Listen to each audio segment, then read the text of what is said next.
All right. Thanks, Manny, for taking the time to chat today. As I was saying before, I just really want to give star clients an opportunity to sort of tell their story. So why don't you just tell me, or tell whoever's going to listen, a little bit about your life prior to starting training,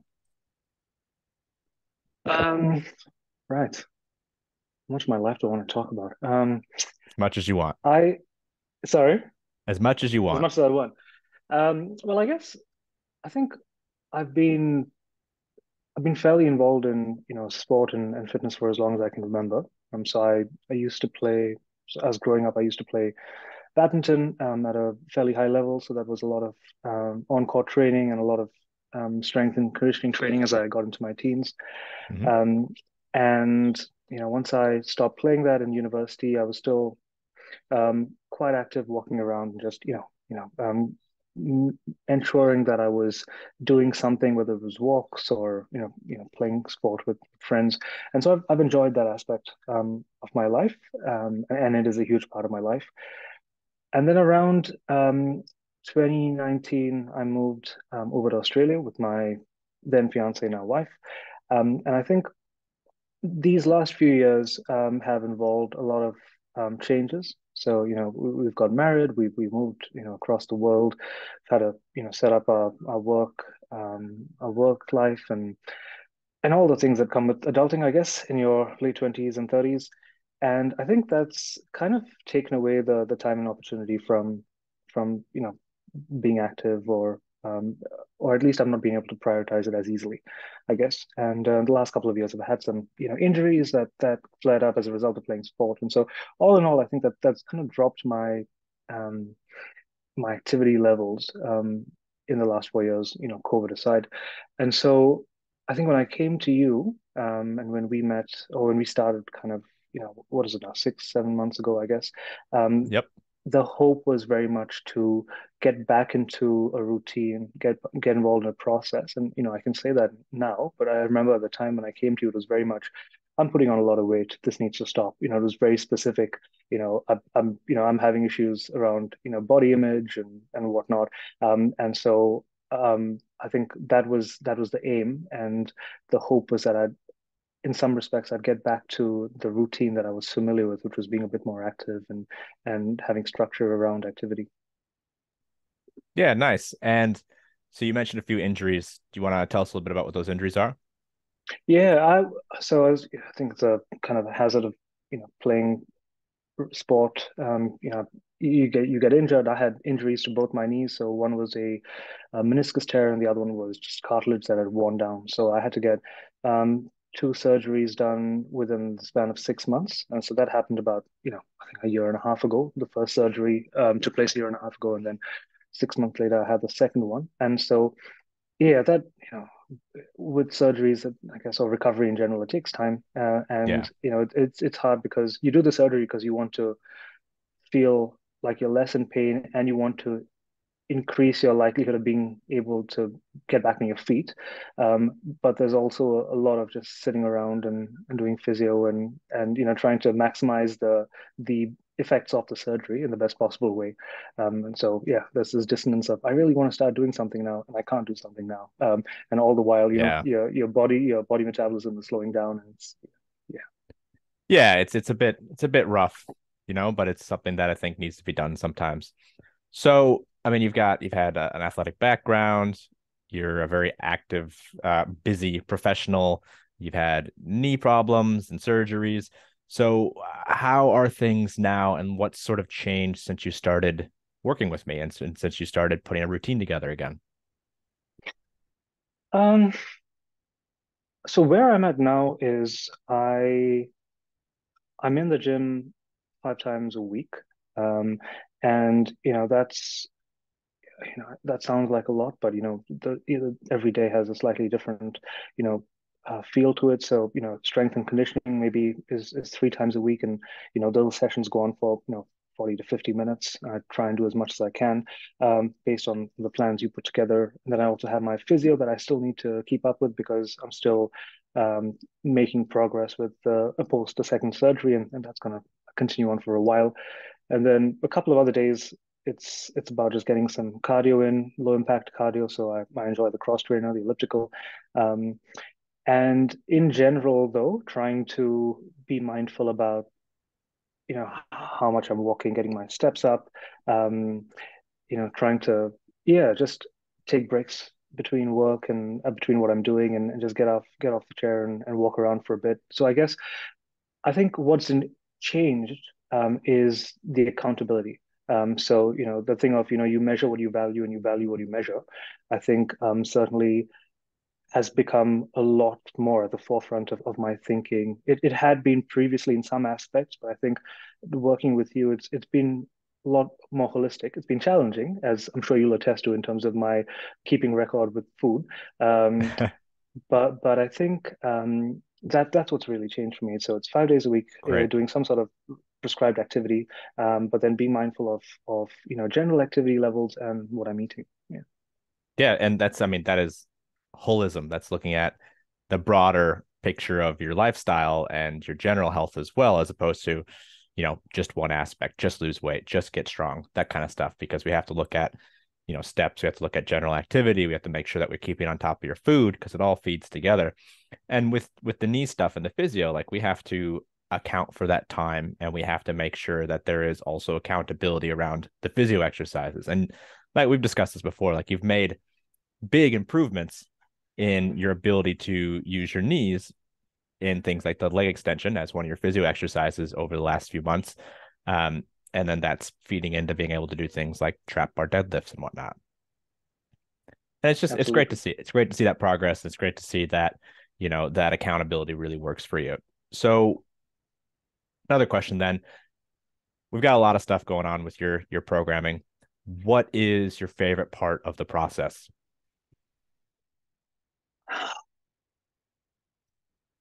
Yeah, I like going into the gym now, I guess. And I like being able to tick off the activities. Yeah. And it's, I think it's a, I think there are a lot of factors at play because I wouldn't necessarily have said this. I don't think I'd have said this 5, 6 years ago. I think in the past when I was going to the gym, it was the strength and conditioning was secondary to whatever else I wanted to achieve. So I was typically in the gym with a personal trainer who was there with me. So I was kind of being led around the gym like a sheep, being told what to do, and I wasn't really thinking about what I was doing. And it was with the sole objective of getting better at whatever sport I was trying to do, play. Whereas now, I think it's for me it's about being in a space where, because I'm recovering from an injury, I have to take everything a lot slower, be a lot more mindful and conscious about what I'm doing. And that mindfulness is something I'm enjoying a bit more. Like weird things like you'd have, you yourself will tell me this, or other trainers will tell me, or what muscles this is activating, and are you feeling the activation there, and what's the time under tension, and like and I just be like, I can't be bothered with this, and I'm just gonna, if it's a deadlift, I'll do a deadlift, whatever, with decent technique. But now it's like really paying attention to that sort of stuff. Finding a gym that is relatively not too busy. It's not one of your popular gym spaces. Finding a time when there are not too many people, that you can just focus on what you're doing, and just I really enjoy being able to tick off that those workouts, whether it's first thing in the morning or it's in the evening, depending on what life is like. um I enjoy that, and yeah, and I've enjoyed it for the last several months that we've been doing it, so I'm really happy with it. That's awesome. That's really good to hear. Um, when you get to that point when it starts to become sort of a positive feedback loop, the more you do, the better you feel, the better you want to do, the more you want to do. It's self-sustaining at that point, and that really, helps your internal accountability. Because like I'm here for accountability, but I can only nag you so much. At a certain point, you have to tick the box. You have to leave the comments. You have to send in the videos or the food photos and stuff. And the more we can build that internal or intrinsic motivation, the better you're going to be able to integrate this into your whole life. So that's super cool. I really like hearing that. Um, Another question for you then would be the type of support and the system that we put together for you. It's got a lot of moving parts. There's a lot of things you have to think about with your work schedule and travel, and dealing with the physio stuff. So what would you say to someone who might also need this type of structure and support, but wouldn't know where to look? Oh, I think it, I think as you said before, actually, there are two parts to it. There is, you know, in some respects, you have to be at the stage where you're kind of ready to to commit or want to do to make some sort of change. I don't mean that in a philosophical way, but you kind of you feel like it's you want to try and sustain things beyond the first couple of weeks when we're really excited about stuff, and also it's about finding the right fit for someone on the other end who can guide you and hold you accountable. And I think,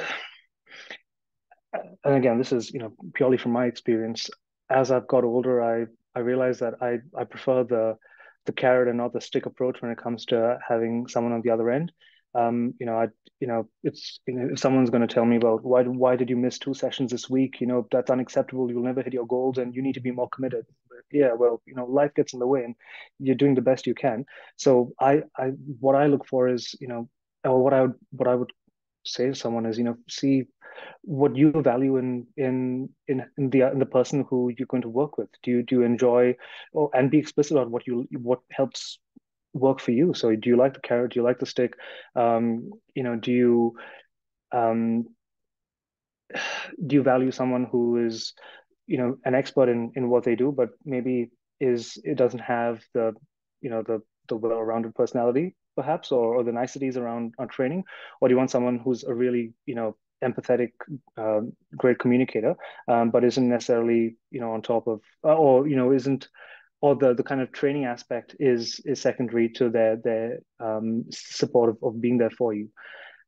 So I guess, yeah, it's about those two things. It's finding who's going to work for you, and where you are personally. And I think what really helps with your training, and I think you'll probably remember this. I was really skeptical at the start about going to a kind of online platform, because, like I said, Yeah. I've previously worked with personal trainers in person, and that's worked wonders for me.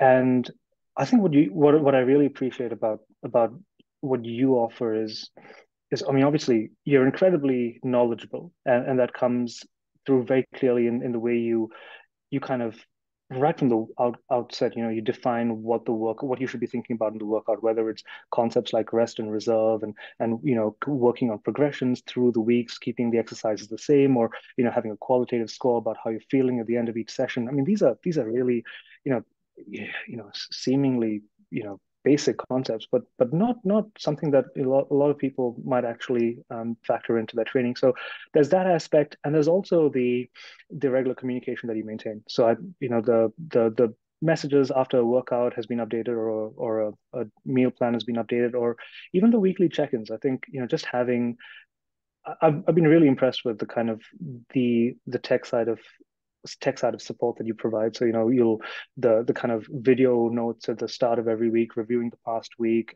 analyzing videos of the exercises that are done, and so I think it really feels holistic, and it's made me more aware of what I can be doing in the gym, so that if I'm not in my place, in my state of residence at the moment, and I'm traveling, then I don't feel like, oh, there's this new gym with not the type of equipment I'm used to, and how am I going to figure out what exercises to do, because we've kind of built up to a stage where I'm feeling more comfortable about variations and alternatives, and how I might do what I can do given the circumstances. So I don't really think I've answered your question, but yeah, oh, It's a good answer it's been a though. bit of a rant. Yeah, well, I hope so. No, that's good because you're sort of speaking from your experience, and there will be people out there like, well, how do I find someone good, and what do I should I look for, and do I need someone to berate me, or do I need someone to uh engage me on my level, or help lift me up? I mean, technically you could beat someone with the carrot too. Doesn't have to be a stick, but you got to find what works for you. There's no one answer, is there?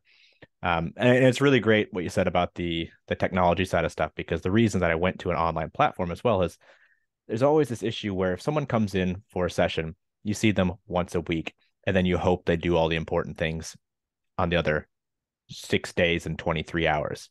and it's really hard to be integrated into the life in that way. But like you said, like this platform allows me to really get up in your business, Manny. I get to see what you're Yeah, doing all the time, and I'm talking to you, when you're in range, often 3, 4, 5, 7 times a week doing check-ins and trying to make sure that I'm really staying on top of everything you're doing. And that's really key as a coach too. So it's great to hear that that's something that's working well for you. Well, I don't want to take up too much more of your time. Do you have any parting words of wisdom? oh, it's hard. I, I think it's. I mean, I guess what I mean is that in now I'm in a position where I can say it's all about the process. The process is so important. But when you typically when you're seeking help, it's because there is a pain point. There is something that is bugging you. There's something that you want to change, and you want that to change right now. Um, and and I think that's in many respects that's the right time to start because that's when you're really keen to do something about it. Um, and then it's about having someone who can kind of keep you sustained till you get hooked on the process. Because I think, you know, from personal experience, my body is not has not adapted to workouts or diet changes as quickly as I thought it would have maybe 5 years ago, and Yeah. and living with the reality of I want to see change now. And certainly on Instagram and TikTok and YouTube, it seems like change happens very quickly. But it's about the process, and that's a sucky thing to hear at the start of the journey. If someone tells you it's all about the process, you're like, well, I don't care. What Yeah. I want to see is change. And so I think it's finding that balance between the two, and really communicating that both ways, that it's about the process, but it's also about getting you started on what you're struggling with to help you feel better about that in whatever way. One thing I want to quickly say, actually, now that I remembered it, is what I really appreciate about what you do is the number of measurements you take. So when I came to you, for example, I was really down about my body type and my weight. And the one way I would measure that was body weight. And so when I didn't see a noticeable change after a couple of weeks, because you had other measures, including, waist size and other, there were other. I remember there were other measures we talked about, and you demonstrated a change in those measures, even overall body weight didn't change, and we spoke about the difference in, muscle and fat breakup and the ratio of that. So that was really helpful, and I appreciated that, and yeah, I'm now learning the importance of taking multiple measurements for the same objective. Yeah. Man, I couldn't have said it better myself. We need to take those measurements, and like you said, what was it? We measure what we value and value what we measure. And the more things that we measure, the more value we can add, I guess. And the more data points we have to compare. And like I'm always about getting those metrics because sometimes you're going to improve in one area and not see it except for the fact that you took a photo or you measured your waist or your bicep. So thanks, Manny. I really appreciate that. Thanks for taking the time and thanks for sharing your experience and your wisdom. And yeah, we'll chat soon. Sounds good. Thanks, Doc. All right, see ya.